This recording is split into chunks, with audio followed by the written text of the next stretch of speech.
साल 2045। भारत और पाकिस्तान के बीच तनाव अपने सबसे खतरनाक स्तर पर पहुंच चुका था। सीमा पर महीनों से गोलाबारी हो रही थी, लेकिन दुनिया को अब भी उम्मीद थी कि हालात संभल जाएंगे। लेकिन 17 जुलाई की रात सब कुछ बदल गया। कश्मीर की बर्फीली पहाड़ियों में भारतीय सेना की एक चौकी पर अचानक मिसाइल हमला हुआ। पूरा इलाका आग की लपटों में घिर गया। सायरन बज उठे, गोलियों की आवाज घाटियों में गूंजने लगी। कुछ ही मिनटों में दुनिया भर के न्यूज चैनलों पर ब्रेकिंग न्यूज चलने लगी। भारत और पाकिस्तान के बीच युद्ध शुरू हो चुका है। दिल्ली, मुंबई, लाहौर और कराची जैसे शहरों में डर फैल गया। लोग टीवी स्क्रीन से नजरें नहीं हटा पा रहे थे। दिल्ली के एक छोटे से फ्लैट में 27 साल का आर्यन अपनी छोटी बहन सिया के साथ बैठा था। टीवी पर जलते हुए टैंकों और लड़ाकू विमानों की तस्वीरें दिखाई दे रही थीं। सिया ने कांपती आवाज में पूछा, भैया, क्या सच में युद्ध हो गया? आर्यन कुछ पल चुप रहा। उसने खिड़की से बाहर देखा। दूर आसमान में भारतीय लड़ाकू विमान उड़ रहे थे। उसने धीमी आवाज में कहा, अगर ये नहीं रुका तो बहुत कुछ खत्म हो जाएगा। अगले 2 दिनों में हालात और बिगड़ गए। सीमा पर लगातार मिसाइल हमले होने लगे। कई शहरों में ब्लैकआउट कर दिया गया। हजारों लोग अपने घर छोड़कर भागने लगे। रेलवे स्टेशन लोगों से भर चुके थे। हॉस्पिटल घायलों से भरे थे। हर तरफ सिर्फ डर था। लेकिन सबसे खतरनाक बात अभी बाकी थी। दुनिया के बड़े देश भी इस युद्ध में शामिल होने लगे थे। चीन ने पाकिस्तान का समर्थन करना शुरू कर दिया। अमेरिका और उसके सहयोगी भारत के साथ खड़े हो गए। धीरे धीरे पूरी दुनिया 2 हिस्सों में बंटने लगी।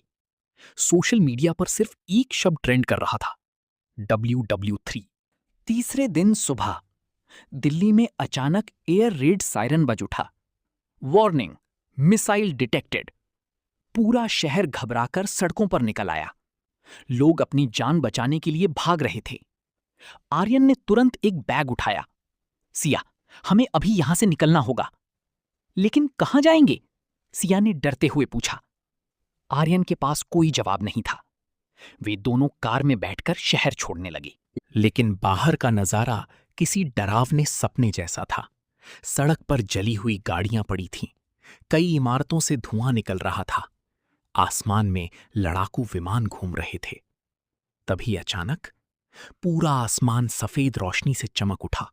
एक इतना जोरदार धमाका हुआ कि कार हिल गई।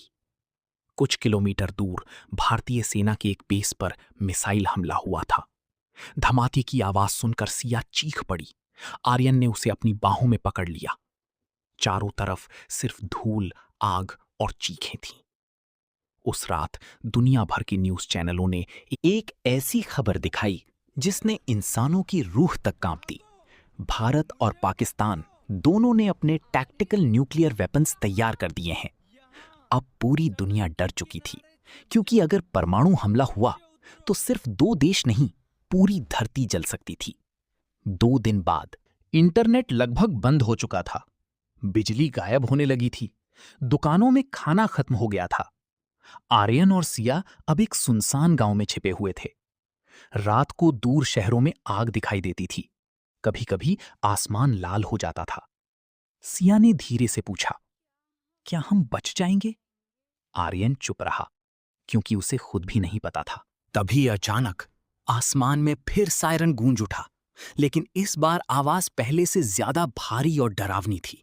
आर्यन तेजी से बाहर भागा, और जो उसने देखा, उसके पैरों तले जमीन खिसक गई। दूर क्षितिज पर एक विशाल मशरूम क्लाउड उठ रहा था। एक न्यूक्लियर एक्सप्लोजन।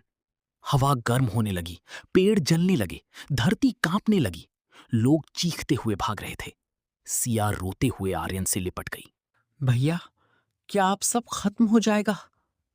आर्यन ने उसकी तरफ देखा। उसकी आंखों में डर था, लेकिन कहीं ना कहीं जीने की उम्मीद अभी भी बाकी थी। उसने सिया का हाथ कसकर पकड़ा। जब तक हम साथ हैं, हम हार नहीं मानेंगे। लेकिन तभी उनके पीछे से एक आवाज आई, अगर जिंदा रहना है तो मेरे साथ चलो। Please like and subscribe the button.